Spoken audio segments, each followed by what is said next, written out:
নমস্কার, আপনাদের হচ্ছে সংবাদ পরিবর্তন। এই মুহূর্তে সব থেকে বড় খবর সংবাদ পরিবর্তন আপনাদের সামনে প্রথম তুলে ধরছে বাংলার হৃদয় মমতা অভিষেকের একনিষ্ঠ সৈনিক অর্থাৎ কৃষ্ণনগরের জেলা পরিষদ কার্তিক মণ্ডলকে সরাসরি আমাদের সাংবাদিক পেয়ে গিয়েছিলেন। যেভাবে বাংলার ওপরে যেভাবে নির্যাতন করা হচ্ছে, বকেয়া টাকা থেকে আরম্ভ করে বাঙালিদের ওপরে যেভাবে কালিমা লিপ্ত করছে বিরোধীরা, তারই মোক্ষম জবাব দিলেন এবং বিরোধীদের মুখে সম্পূর্ণভাবে ঝামা ঘষে দিলেন। তাই নজর রাখুন সেই দিকে কি জানালেন আজ আমাদেরকে কার্তিক মণ্ডল অর্থাৎ জেলা পরিষদের কর্মাধ্যক্ষ। আসুন শুনে নেওয়া যাক কি জানাচ্ছেন। জেলা পরিষদে কাজ হচ্ছে না। নদিয়া জেলা পরিষদ 2023-এর এই বোর্ড আসার পরে এবং বিগত দুটো বোর্ডে প্রচুর উন্নয়নমূলক কাজ করেছে এবং এখনও করে চলছে।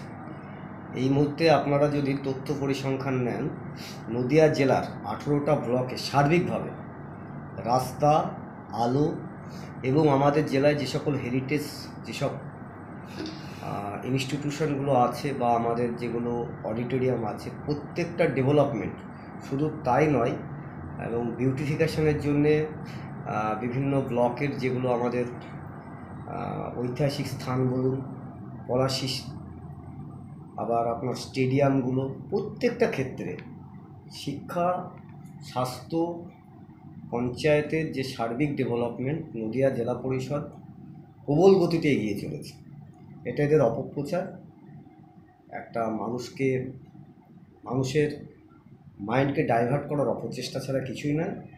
বাস্তবিক যারা একদম প্রান্তিক শ্রেণীর মানুষ, গ্রাসরুট লেভেলের মানুষ, সাধারণ মানুষ, তারা নিজের চোখে চাক্ষুষ করে দেখছে উন্নয়নটা। দেখা যাচ্ছে যে গতকাল আপনার একটা মঞ্চ থেকে মমতা বন্দ্যোপাধ্যায় একটা করেছে যে বাংলা ভাষা নিয়ে এবারে তৎপর হয়ে উঠবে। এটা বিধানসভায় বিরোধীরা যেভাবে কটাক্ষ করছে এবং যারা বাংলায় কথা বলে তাদেরকে বাংলাদেশি বলা হয়, এই নিয়ে একটা করেছে। আপনারা কি বলবেন? দেখুন, বাংলা এবং বাঙালি 2019 সালে লোকসভা ভোটের সময় আমাদের দলই সর্বপ্রথম সাধারণ মানুষের উদ্দেশ্যে বলেছিল যে জনগণের গর্জন, বাংলা বিরোধীদের বিসর্জন। সেই সময় হয়তো আমরা বাংলার মানুষকে বোঝাতে পারিনি যে এই বিজেপি এরা বাংলা বিরোধী, বাংলার সংস্কৃতি, বাংলার কৃষ্টি, বাংলার সাহিত্য, বাংলার দর্শন বিরোধী। কারণ কি, তারা লোকসভা ভোটের মাননীয় স্বরাষ্ট্রমন্ত্রীর প্রচারের সময় কলকাতায় বিদ্যাসাগরের মূর্তি এরা ভাঙে। আমরা যে অতুল প্রসাদের গানে আমরা বড় হয়েছি, মোদের গরব মোদের আশা আমরি বাংলা ভাষা, বা রবীন্দ্রনাথের যে বাংলায় আমরা কথা বলি, নানা ভাষা নানা মত নানা পরিধান, বিবিধের মাঝে দেখো মিলন মহান, সেই বাঙালি আনাকে এরা একদম শেষ করে দিতে যাচ্ছে। না হলে পরে অসমের মুখ্যমন্ত্রী একজন বিজেপির নেতা বলতে পারে বাংলায় কথা বললে বাংলাদেশি। আমরা এখনও গুনগুনিয়ে গাই সেই পুতুল মুখোপাধ্যায় কিছুদিন আগে প্রয়াত হয়েছে, আমাদের অহংকার, আমাদের গর্ব, তার কথা আমরা শুনি। আমি বাংলায় কথা কই, আমি বাংলার কথা কই, আমি বাংলায় হাসি, বাংলায় ভাসি, বাংলায় জেগে রই, আমি বাংলায় মাতি উল্লাসে করি, বাংলায় হাহাকার, আমি বাংলায় খেপে গিয়ে করি বাংলায় চিৎকার, বাংলা আমার দীপ্ত স্লোগান, ক্ষিপ্ত তীর ধনুক, আমি একবার দেখি বারবার দেখি, দেখি বাংলার মুখ। তাহলে আমরা সেই বাঙালি, যে বাঙালি আমাদের বিদ্যাসাগরের যে অ আ ক খ আমাদের বর্ণপরায় শিখিয়েছে। আজকে বাঙালি নেতাজি সুভাষচন্দ্র বোস যদি দীপ্ত কণ্ঠে ঘোষণা না করতে পারতো, আজকে যদি লিডারশিপ না দিতে পারতো, আজকে স্বাধীনতা আন্দোলন অধরা থেকে যেত আমাদের। আজকে এই বাঙালি বিশ্বকবির কলমে বিশ্বজয়ের স্বপ্ন দেখেছিল। আজকে এই বাঙালি স্বাধীনতা থেকে নবজাগরণ সব জায়গায় পথ দেখিয়েছে। আজকে আন্দামান সেলুলার জেলে যত বন্দী আছে সেখানে দেখা যাবে অধিকাংশ বাঙালি। আর এই বিজেপি যাদের আজকে পদলেখন করছে, তারা স্বাধীনতা সংগ্রামের সময় তারা ছিল কোথায়? তারা একটাই কাজ করেছে, তাদের পূর্বপুরুষরা ব্রিটিশদের সঠিক অর্থে দালালি করেছে। তাহলে যে বাঙালি যারা স্বাধীনতা নিয়ে আসার ক্ষেত্রে অনস্বীকার্য ভূমিকা পালন করেছে, আজ দেশ স্বাধীন হওয়ার পরে আমার জমি আমার বাড়ি যারা থাকলো ভাড়ায়, এখন সেই ভাড়াটে হিসাবে থাকার পরে বলছে তুমি তোমার বাড়ির দলিল দেখাও। বাংলার মানুষ, বাঙালির স্বাধীন চেতা মানুষ, বাঙালি লড়াই করতে জানে, এদের মেরুদণ্ড সোজা। তো বাঙালি এই অপমান কোনোদিন মেনে নেবে না। এই জবাব 2026 সালে হারে হারে বুঝতে পারবে বাঙালি সত্তার ওপর আঘাত আনলে পারে বাঙালি কতটা ভয়ঙ্কর হতে পারে। ওনারা বলছেন আমরা জোয়ারের দেশে আসলে সোনার বাংলা বানাবো। তো বলুন না ওনাদেরকে সোনার বিহার বানাতে, এই সোনার উড়িষ্যা বানাতে বলেন।